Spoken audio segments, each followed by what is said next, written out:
Danielle Robinson, and welcome to the Danielle Robinson podcast on YouTube, the visual home of my investigative series, The New War on Women. Today, we're exposing a system that claims to protect survivors, yet often protects itself instead. This episode looks at how law, culture, and bureaucracy quietly conspire to keep gender-based violence unpunished. Around the world, laws against domestic violence and sexual assault have multiplied. By 2024, over 3/4 of countries have legal protections for women. And yet, global rates of violence haven't shifted. So what's breaking between the ink and the implementation? The answer lies in the spaces between the laws, the loopholes, the customs, the institutions that decide whose pain counts. In Latin America, nations like Mexico and Argentina have some of the strongest feminist statutes in the world. Yet in Mexico, roughly 10 women are killed every day, and fewer than 1 in 5 cases leads to conviction. Activists call it institutional impunity. Paper progress, practical paralysis. In India, laws criminalize dowry deaths and define domestic abuse broadly. Still, in 2023, more than 6,700 women were killed over dowry disputes, nearly 1 every 75 minutes. Police dismiss complaints as family matters. Cases drag on for years.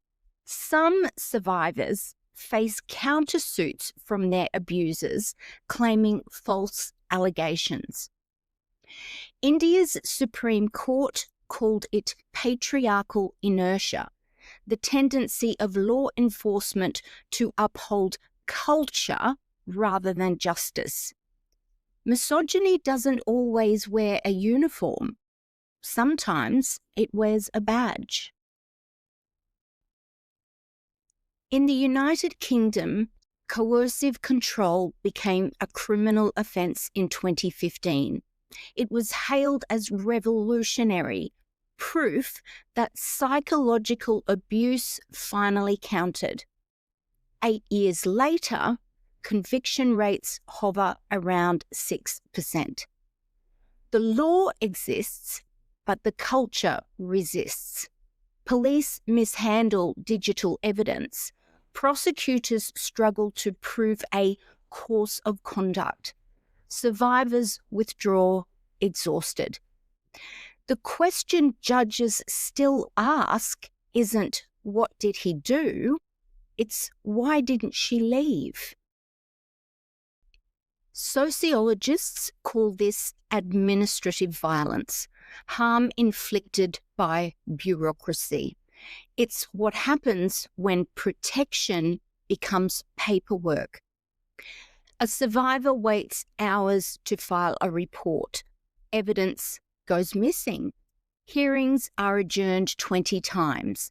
Each form becomes another test of endurance. In Peru, 60% of women abandon proceedings midway due to humiliation or delay. In Brazil, femicide laws impose harsher sentences, but only after the murder.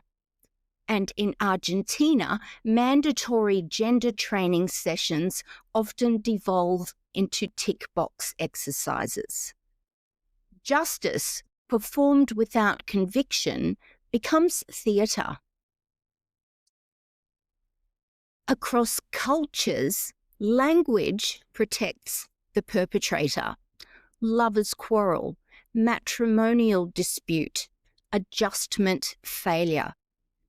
Each phrase transforms violence into romance, responsibility into fate. Words in court filings aren't neutral. They decide whether society sees a victim or a nuisance.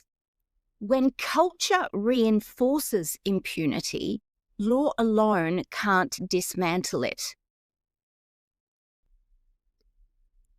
Bureaucracies are built to preserve themselves.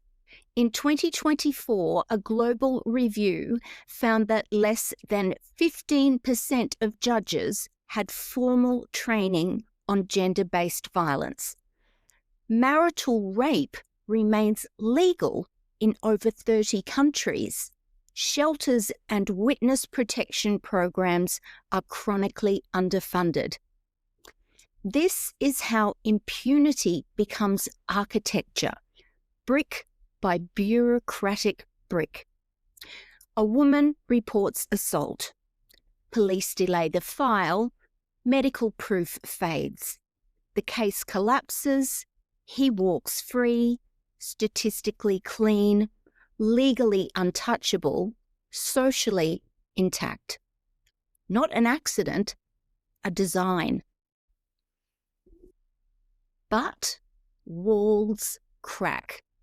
In 2024, the Inter-American Court of Human Rights held Mexico accountable for systemic negligence in femicide investigations, a global precedent. India's fast-track courts are raising conviction rates. In the UK, activists are pushing to expand coercive control laws to include post-separation abuse. They're not revolutions, but ruptures, small breaches through which light begins to filter. To dismantle impunity, 3 shifts must happen. From intent to impact. Judge systems by outcomes, not optics. From reaction to prevention. Treat early reports as danger signals, not noise. From compliance to accountability. Hold governments responsible for systemic neglect.